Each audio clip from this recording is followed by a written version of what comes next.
Hello students, स्वागत है आज की एक नई वीडियो में। ये वीडियो बहुत ही ज़्यादा इंपॉर्टेंट होने वाली है क्लास 10th के स्टूडेंट्स की, कि इसके अंदर हम लोग पूरा चैप्टर ही शुरू कर रहे हैं। वो है जीव प्रक्रम या लाइफ प्रोसेस। देखो, सबसे पहले किसी भी चैप्टर को पढ़ने का एक तरीका होता है बेटा। ये तरीका क्या करते हैं, बहुत से लोग फॉलो नहीं करते, डायरेक्ट चैप्टर को याद करने लग जाते हैं। नोट्स जो टीचर वगैरह कोचिंग में, उनको स्कूल में उनको जो भी लिखाते हैं उनको बस लेके बैठ जाते हैं। वो कभी भी अर्थ को समझने की कोशिश नहीं करते।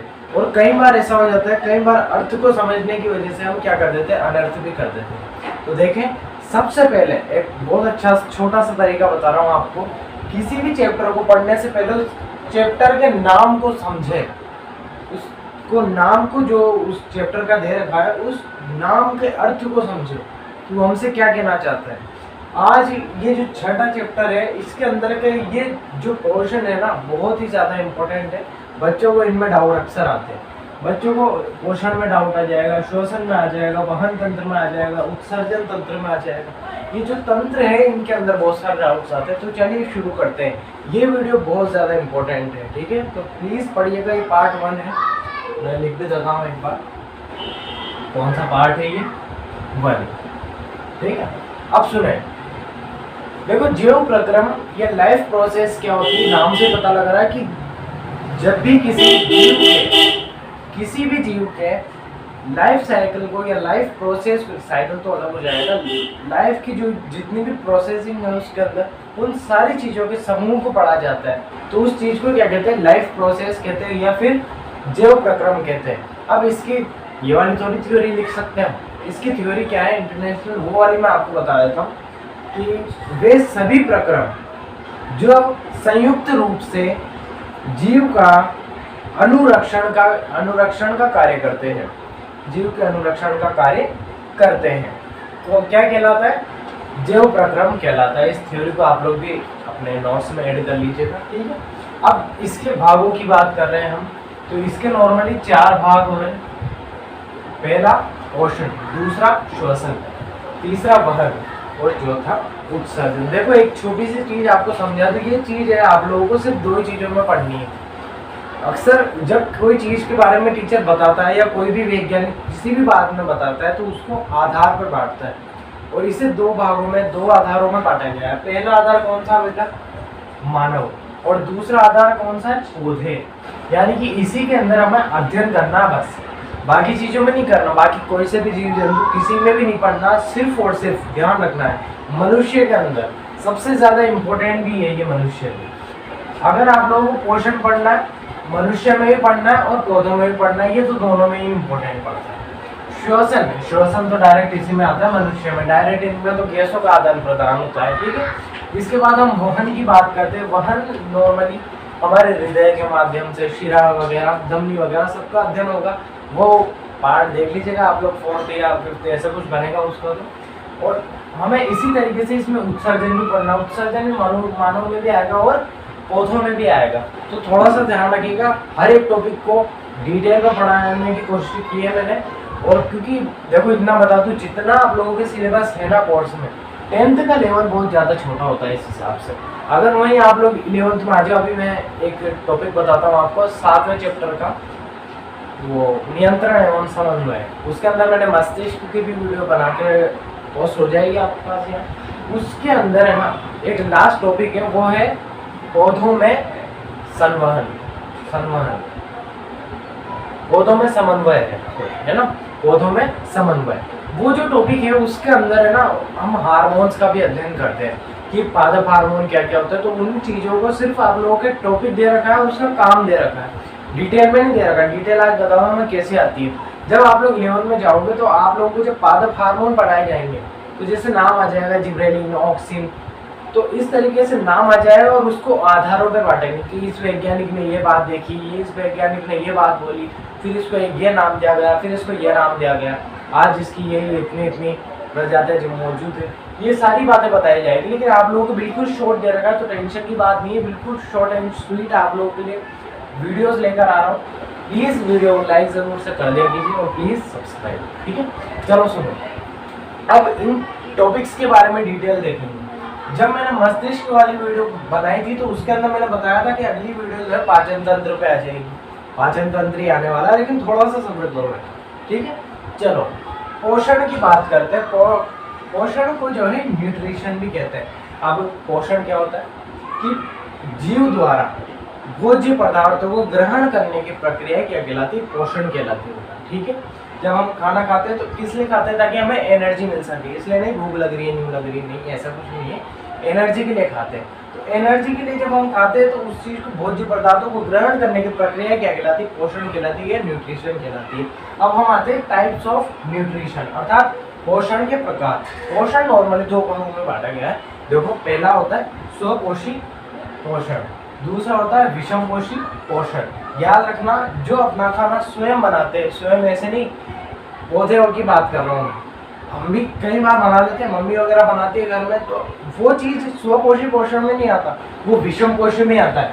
हमें किसी कच्चे माल की आवश्यकता होती है, लेकिन कुछ ऐसे जीव जो अपना भोजन खुद ही बना लेते हैं, उन्हें कोई कच्चे माल की आवश्यकता नहीं पड़ती, और कच्चे माल के रूप में वो लोग CO2 का यूज करते हैं, कार्बन डाइऑक्साइड का, तथा वो लोग सूर्य का प्रकाश यूज करते हैं, यानी कि HU।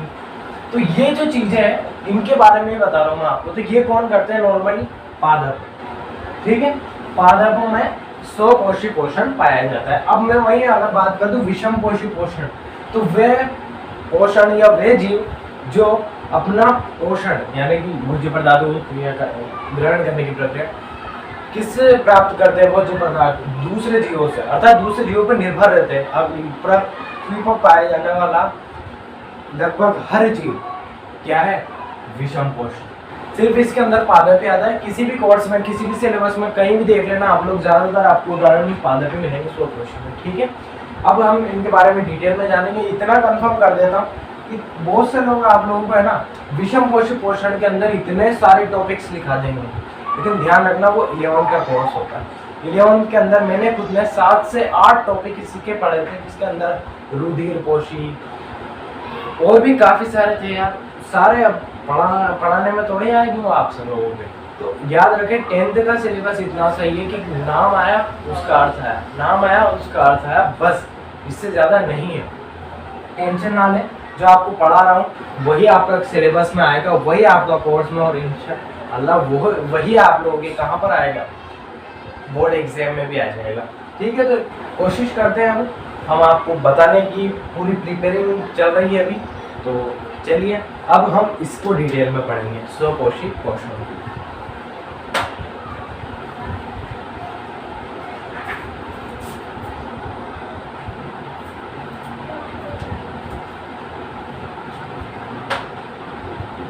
तो चलो भी अब हम देखते हैं स्वपोषी पोषण के अंदर वाले प्रकार।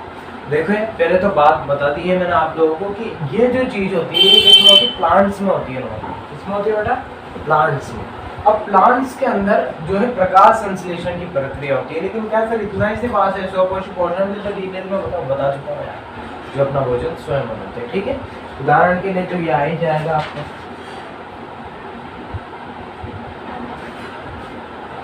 अब देखो प्रकाश संश्लेषण क्या होता है कि वह प्रक्रम जिसमें स्वपोषी बाहर से लिए गए पदार्थों को ऊर्जा संबंधी या ऊर्जा संचित रूप में परिवर्तित कर देता है।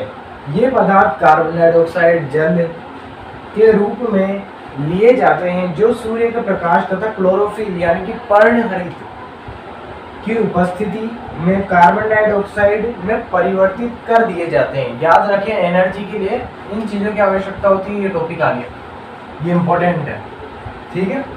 अब इसके बारे में तो इंफॉर्मेशन दे दी, अब ये अभिक्रिया संपन्न होती है। इस अभिक्रिया को समझा देता हूँ आप लोगों को। अब इसमें एक और चीज़ आपको क्लियर कर दूँ कि इस चीज़ को पढ़ने से पहले चैप्टर फर्स्ट आप लोग जरूर देखें। चैप्टर फर्स्ट की वीडियो मेरे यहाँ से थोड़ी लेट डालेगी, क्योंकि उसमें थोड़ी सी डिटेल्स आती है। तो डिटेल्स के लिए मैं ये सोच रहा हूँ कि आप लोग पहले इसमें याद कर लो, वो अपने आप याद हो जाएंगे, धीरे धीरे हो जाएंगे। उसमें थ्योरीज ज़्यादा इंपॉर्टेंट है। इस तरह की हीट एंड ट्रायल मेथड याद रखिएगा कि रासायनिक अभिक्रिया को संतुलित किस माध्यम द्वारा या किस मेथड द्वारा या किस विधि द्वारा संतुलित किया जाता है, तो वो विधि है हीट एंड ट्रायल मेथड। उसी विधि से इसको भी संतुलित किया गया है। सुनो, सबसे पहले तो कार्बन डाइऑक्साइड लेना है, कितने 6 अणु लेने हैं उसके। जल के कितने अणु लेने हैं? 12 अणु लेने हैं। उपस्थिति एक तो क्लोरोफिल और एक H2 अर्थात सूर्य का प्रकाश। इसके बाद इन दोनों को मिला के क्या बनाते हैं पौधे? ग्लूकोज बनाते हैं, ऑक्सीजन बनाते हैं तथा जल के कुछ अणु बनाते हैं। अब यहाँ से एक और डाउट क्लियर हो रहा है बच्चों। क्या डाउट क्लियर हो रहा है सर? देखो, डाउट ये क्लियर होता है, अक्सर लोग आपने सुना होगा लोगों से कि अपने बड़े बुजुर्गों से कि पेड़ों के पास बैठना चाहिए या पेड़ों को ज़्यादा से ज़्यादा मात्रा में लगाना चाहिए क्योंकि ऑक्सीजन देता है। यहाँ पर ये बात प्रूफ हो रही है।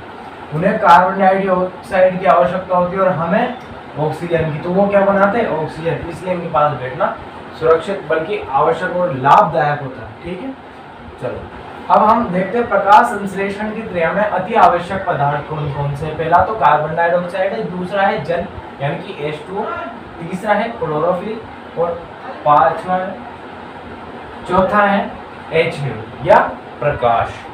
ये प्रकाश संश्लेषण की विधि में जो है ये चीजें आवश्यक होती है। H2 का मतलब क्या होता है? क्या होता है भाई बताओ? सूर्य का प्रकाश। ठीक है, H2।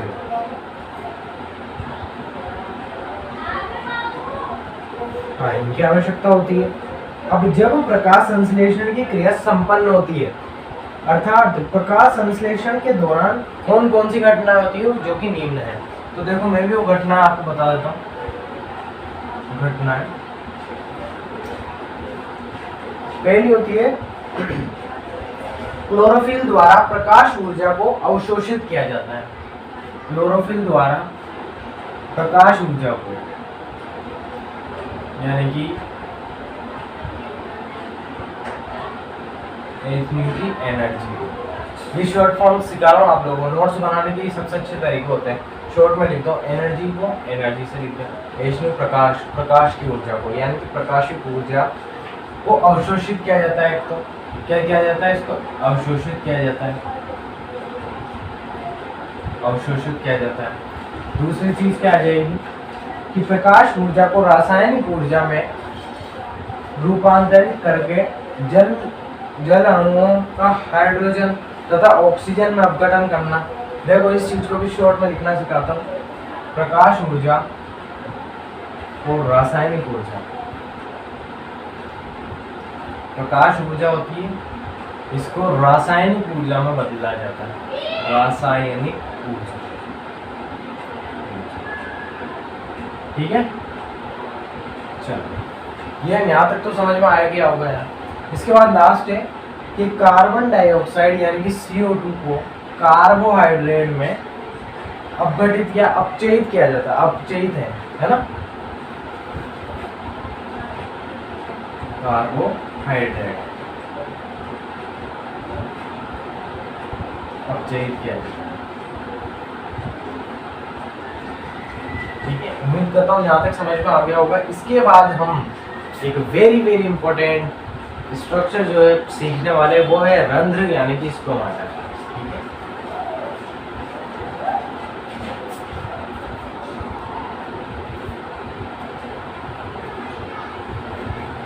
तो देखिए हम देखते हैं रंध्र की संरचना।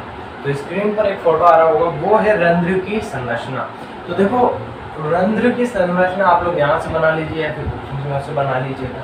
ठीक है, अब हम इसके बारे में जानते हैं। मैं पूरे स्ट्रक्चर की संरचना डिटेल्स आप लोगों को दे दूंगा, पर आप लोगों को ये चीज वहीं से प्राप्त करनी होगी, चित्र की। ठीक है, देखते हैं। यह पत्ती पर उपस्थित सूक्ष्म छिद्र होते हैं।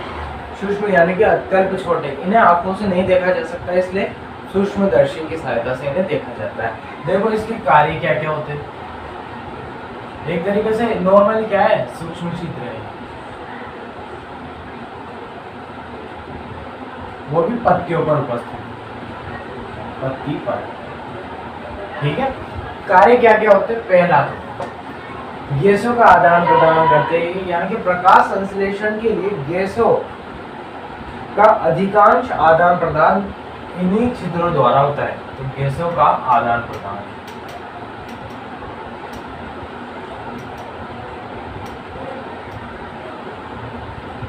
गैसों का आदान। दूसरा कार्य वाष्पोत्सर्जन की प्रक्रिया जल अर्थात जल का जलवाष्प के रूप में जो मतलब एक तरीके से बाहर जो जल को त्यागा जाता है अर्थात वाष्पोत्सर्जन की जो प्रक्रिया होती है तो वो भी किसके द्वारा होती है, रंध्रों के द्वारा। ठीक है, तो वाष्पोत्सर्जन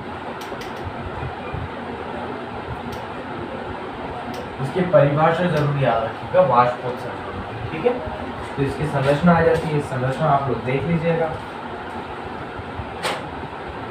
तो अब गाइस नेक्स्ट वीडियो में देखेंगे हम लोग इंपॉर्टेंट टॉपिक विषम पोषी पोषण।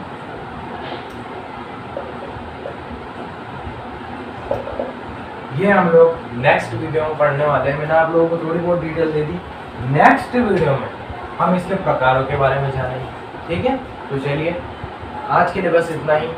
नेक्स्ट वीडियो में मिलते हैं इसके प्रकारों में। और एक और चीज बता देता हूँ, इसी के साथ इनके टाइप्स के साथ हमें क्या क्या पढ़ना रहेगा वो भी आप लोगों को बता देता हूँ।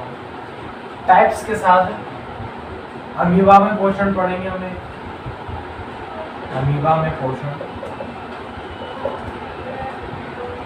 तथा एक और टॉपिक पैरामीशिया में पोषण,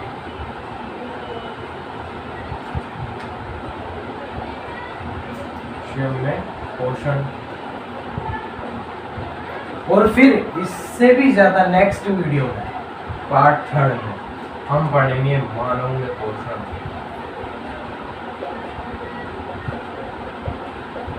अच्छा, एक छोटा सा डाउट क्लियर कर देता हूँ आप लोगों का। फर्स्ट वीडियो देखो ना देखो, दूसरी यानी कि सेकंड वीडियो देखो ना देखो, लेकिन याद रखना थर्ड वीडियो आप लोगों के लिए वेरी वेरी इंपॉर्टेंट है। जो थर्ड जो आप लोगों के होगी ना, ये सबसे ज़्यादा इम्पोर्टेंट है। हो सकता है अगर ये चैप्टर बड़े नंबर का आ गया तो 4 नंबर में क्वेश्चन आ सकता है, ये मेरा दावा है। जितना बड़े मार्क्स बनते हैं ना बड़े मार्क्स वाले चैप्टरों में से, तो थोड़ा सा ध्यान रखिएगा। उम्मीद करता हूँ वीडियो पसंद आई होगी। और इसके बारे में अगर आप लोगों को कुछ ज़्यादा अच्छी खासी डिटेल चाहिए तो मेरे टेलीग्राम अकाउंट पर आप लोग मैसेज कर सकते हो। ठीक है, नाम मेरा वही है जो आप लोग जानते हो। ठीक है, उस पर से देख लीजिएगा। और नोट्स जो है उस पर अवेलेबल हो जाएंगे, मेरी राइटिंग के लिखे हुए मैं आपको बता देता हूँ। इस बार जैसे मानव में पोषण के बारे में मैं दिखा देता हूँ। देखिए, अमीबा में पोषण भी मैंने बता रखा है, इसमें पैरामीशियम में पोषण भी बता रखा है। सारी चीज़ों को डिटेल में मैंने यहाँ पर लिखाया गया है। ये देखिए, अलग अलग चीज़ों, लाल ग्रंथि अलग से लिखा है मैंने, भोजन ग्रसी का अलग से, अमाशय स्टोमेज अलग से लिखाया गया है। ये हार्मोन जो जठर रस होता है, HCl वगैरह, ये सारों के काम क्या क्या होते हैं इनके, छोटी हाथ में क्या क्या काम होते हैं, बड़ी हाथ में क्या क्या काम होते हैं, और यहाँ पर हमारा डायग्राम आ जाएगा। ये सारे नोट्स आपको अवेलेबल हो सकते हैं टेलीग्राम से। ठीक है, तो देखते हैं अगली वीडियोस में क्या क्या होता है। और ये जो चैप्टर है इसके अंदर बहुत ही ज़्यादा मज़ा आने वाला है, क्योंकि ये इंटरेस्टिंग चैप्टरों से बना हुआ है। इंटरेस्टिंग चैप्टरों में इसकी गिनती आती है। ठीक है, थैंक्स फॉर वॉचिंग।